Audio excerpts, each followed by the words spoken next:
তো hello guys, welcome to my channel Seema's cooking and lifestyle. তো আজ আমি তোমাদের বানিয়ে দেখাবো একদম ঘরোয়া পদ্ধতিতে দই কাতলা। আর সাথে বলবো এই দই কাতলা এলো কোথা থেকে, মুঘলরা এনেছিল নাকি বাঙালিরা আবিষ্কার করেছিল। তো ভিডিওটা স্কিপ করো না। আর শেষে আছে আমার একটা ফেলিওরের গল্প। তো অনেকেই ভাবে এটা বোধহয় বাঙালির রেসিপি, কিন্তু আসল সত্যিটা হলো এটা একটা ফিউশন।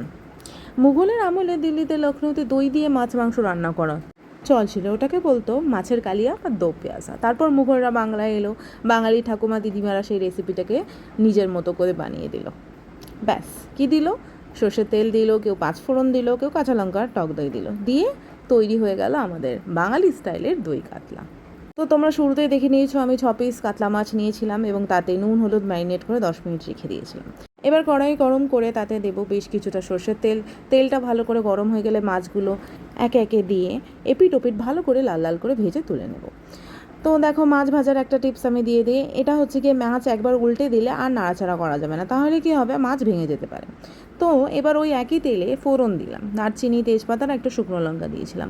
আমি 2টো শুকনো লঙ্কা দিয়েছিলাম, হ্যাঁ। তো ফোড়নের গন্ধটা বেরোলেই দিয়ে দেবো 2 চামচ মতো পেঁয়াজ বাটা। পেঁয়াজ বাটা একটু ভাজা ভাজা হলে দিয়ে দেবো 2 চামচ আদা রসুন বাটা আর 2টো কাঁচা লঙ্কা।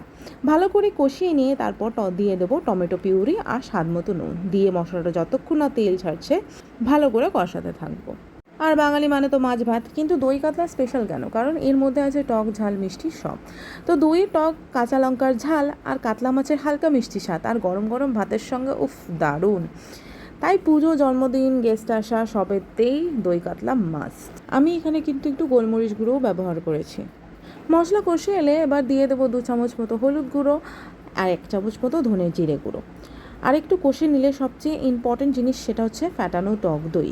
এখানে একটা কথা বলি, দইটা দেওয়ার সময় গ্যাসটা আস্তে করে দেবে, নইলে কি হয়, দইটা ফেটে যাওয়ার চান্স আছে। আমি যখন প্রথমবার দই কাতলা বানাতে গেছিলাম, আমি গ্যাস জ্বালিয়ে দই দিয়ে দিয়েছিলাম, মানে গ্যাসটাকে জোরে দিয়ে দই দিয়ে দিয়েছিলাম। তো পুরো দইটাই কী হয়েছিল, পরে গিয়ে ঝোল ফেটে গেছিলো, মানে আর কি কেটে গেছিলো, দইটা ছানা ছানা টাইপসের হয়ে গেছিলো।